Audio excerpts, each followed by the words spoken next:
asalaamaaleykum wa rahmatullah. waa mbokk mi laaj xadis boobu nekk ci Muwatta Malik di digle di xamle ne julli booy julli da nga war a teg sa ñaari loxo sa dënn. xadis baa ngi noonu moom laa la bindal noonu. xadis bi dafay wax ne min kalaami nubuwa ida lam tastaxi fafal ma chita wa wadcu lyadayni ixdaahuma ala al oxra fi lsalaati yadcu lyumna ala al yusra ba xadis ba jeex.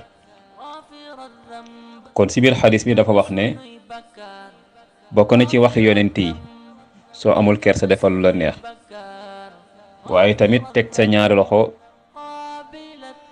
benn bi nga teg ko ci kaw beneen ba ci julli mu leeral ko mu ne ndijoor bi ngay teg ci kaw càmmiñ bi.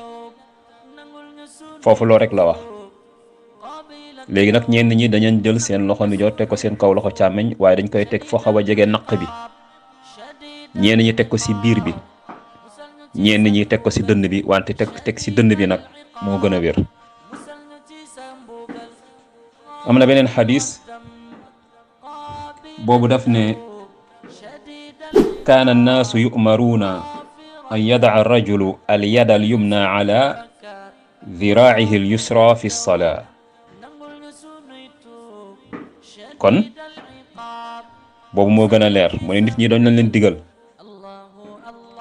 kuy julli nga teg sa loxo ndijoor ci kaw sa xasab bu càmmeñ. xam nga xasab mooy li nga xamante ni moo xaw a jege conc li, diggante conc bi ak tëkku jara bi, loolu mooy xasab. bu la nee nga teg sa loxo ndijoor ci kaw xasab bi nag kon loolu ci dënd bi da nga koy mën a teg, ndax soo ko wàccee doo ko mën a teg ci xasab bi. kon boobu mooy gën a leer. kon daal xadis baa ngi noonu muy lu leer loo xam imaam Maalik indi na ko ci Muwatta.